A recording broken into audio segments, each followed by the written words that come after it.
Hey KiaraIvory, welcome back to my channel. So today I have another great video for you all because it is day 2 of the graduate school series here on my channel. So if you haven't done so already, I'm gonna need you to go ahead and subscribe because I don't want you to miss all of this great information I have for you all, and of course other videos that I have coming up. Also, it's just polite, just come on my channel, subscribe, watch some videos, see how I am, and then you can go on about your day. Alright, so let's get into today's video. Alright, so yesterday we talked about the 10 differences between undergrad and graduate school. And today we're going to be talking about 5 things you need to consider before going for your master's degree. So let's get right into today's video. The first thing to check for when you're going for your master's degree is accreditation standards at whatever university you decide to apply. You want to make sure that you're checking these standards because different universities have different standards. Most in-person universities have a certain standard that they have to uphold with whatever organization that the degree is under. And then there's also the online schools who kind of have their own accreditation standards. For instance, my program at Valdosta State was accredited by the COAMFTE, which stands for the Commission on Accreditation for Marriage and Family Therapy Training and Education. That's the standard across, the board of America. So it's accepted everywhere. So if you're going for marriage and family therapy, make sure your degree is accredited by that program. If it is accredited by a different commission or whatever the accreditation standards are, make sure you check and see if it's accepted at whatever job or place you're thinking about applying to after graduation, because if it's not accepted, you're kind of out of luck. You might be okay, but you just need to make sure it's accredited by the big accreditation, because that's super necessary. So check the accreditation at whatever program you're trying to go to and make sure it's properly accredited. If it's not accredited, don't go to the school because you're just wasting your time getting a degree from there, because just don't go to a non-accredited school. Number 2, in person or online. So for me, I decided to go in person because I just need that one-on-one, that group atmosphere to understand what's going on. Because when I tell you my cohort helped me out through those last 2 years, they really did, because we were all going through the same things, and the classes together and the struggles of getting the degree. It just kind of helped me feel at home. I decided to go out the state. I'm from North Carolina, so I went down to Valdosta State, which is in Georgia. If you don't know where it is, just look it up on a map. It's all the way at the bottom of Georgia. And I decided to go there. It's my first time going away from home, so I was about 9-10 hours away from home. So I decided to go out the state. It really helped me grow as a person, just because I was away from my family, all my friends, everyone I knew was pretty much here in North Carolina. So it just helped me grow, and also just experiencing kind of life on my own for a little bit. Getting the experience to get away from home helped me realize that I like being at home near my family. I mean, it's fun to get away and to move away for a little bit, but you start to crave being out, family. If you have a good support system, you definitely crave being back home with them.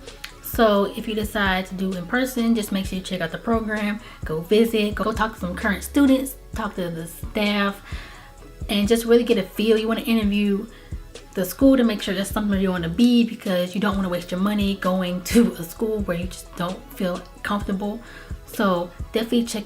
If you decide to go in person, definitely go visit, stay in the town for a little bit, see how you like it, and go from there. So if you decide to go online, just make sure, like I said in number 1, check those accreditation standards and check financial aid, because I don't know if online schools have assistantships, and they tend to be a lot more expensive because a lot of online schools are privately owned. So you're going to be spending a lot of money, and student loans are no joke. So just weigh the pros and cons of going online. If you need to work full time, check your options out and do a pros and cons list of both and see what works best for you. All right, tip number 3 is graduate assistantships. So graduate assistantship saved my life low-key when I was in graduate school. If you don't know what they are, it's basically the graduate students can get jobs on campus. In return, they get a tuition waiver, which waives their tuition altogether, and then you get a stipend every semester to help pay for like food or rent or whatever necessities you need. So I didn't have a graduate assistantship my first year, so I had to take out loans, and then me being out of state, yeah, just a lot of money to live down there. My second year in the program, I actually got a graduate assistantship, and I got mine through a friend of mine in my program. He was about to graduate, so I just took on his graduate assistantship. It was super easy. I didn't have to apply, I didn't have to interview. I just met with the supervisor and I got it, and it was great because I got to work with some great high school students and just interact with them and then get paid at the same time. So it was really, really great. So definitely check out if your school has graduate assistantships. You may still have to take out student loans, especially if you're trying to, pay for rent and food and gas and all the other stuff, because you have the cost of living, and then the little check you get every month helps with miscellaneous things that you might need, kind of help get you through. So even though you have to take out loans, still that tuition waiver saves a lot of money in the long run. So check out graduate assistantships and get you one. It's gonna be a lot of work trying to balance, school and classes and ships and graduate assistantships, but it's definitely worth it if you don't want to have $500,000 student loan debt. Number 3, time. So you need to make sure that you have time to invest into a program, because it is a lot of work. It is a lot of work going to graduate school, and I don't want you to think that you can just kind of skate by, because if you try to skate by, you're not going to do well. You have to invest, mind, power, weekends off with your friends. You're going to have to study all the time. You got papers to write. You got group projects to meet up with. You got supervision you got to get. It's just a lot of things that you have to do. So if you don't have the time to invest in a program, I'd say you can either wait, or if you can't do 4 or 5 courses a semester, you can do another track. I was on a 2-year track. I had some other cohort members who are on a 3-year track, so everybody's track can be different. So just pick which one works best for you, but just make sure you have the time and energy to invest into a program, because it's going to kick your butt. So just know that. I forgot what tip I was on. So 5, 6. Anyways, so tip number 5, I think, or 6, is location. So you want to pick a school that has a good location. If you decide to go to school way out the state, you got to factor in, airplane tickets, moving, cost of living, travel. If you want to go home for the holidays, I decided to go to Valdosta because it was still within driving distance. Now the drive was pretty long, but I was also able to drive home, back and forth through the holidays. So just make sure you pick a location that works best for you. If you want to go all the way to California to go to school, you can do that. Just factor in the cost of everything. Graduate school already takes a lot of your money, so you just want to make sure that you're not draining your resources going to a school. If there's a school in the city that you're already in and you like it, they'll go ahead and go there, save you some money, stay in state. Okay, this is the last one. So is this the career path you really want? This is a question that you really have to ask yourself, because once again, master's degree is like more finite focus of what you want to do.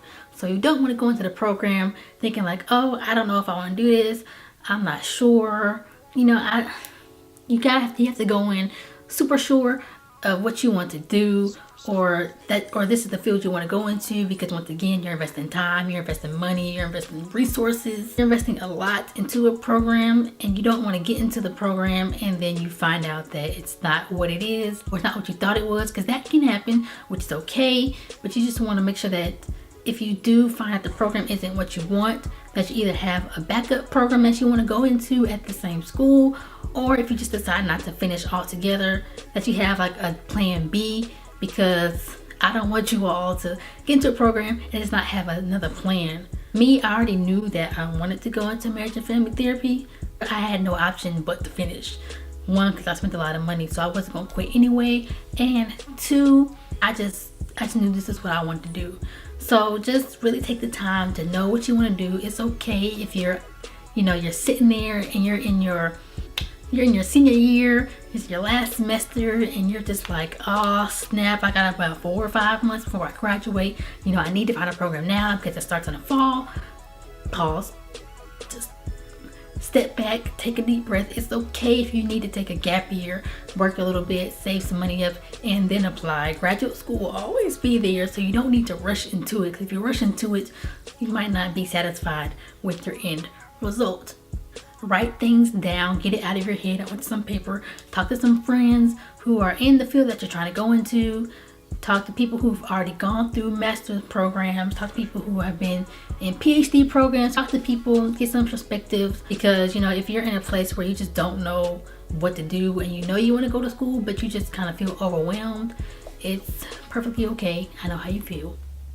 I definitely know how you feel. It's a process kind of getting there and getting your feet wet and going through the application and all that stuff. So just enjoy. Alright, so that's it for today's video. I hope you enjoyed it. Thank you so much for watching. Don't forget to subscribe. Give me a thumbs up if you liked it. And I will see you tomorrow for day 3.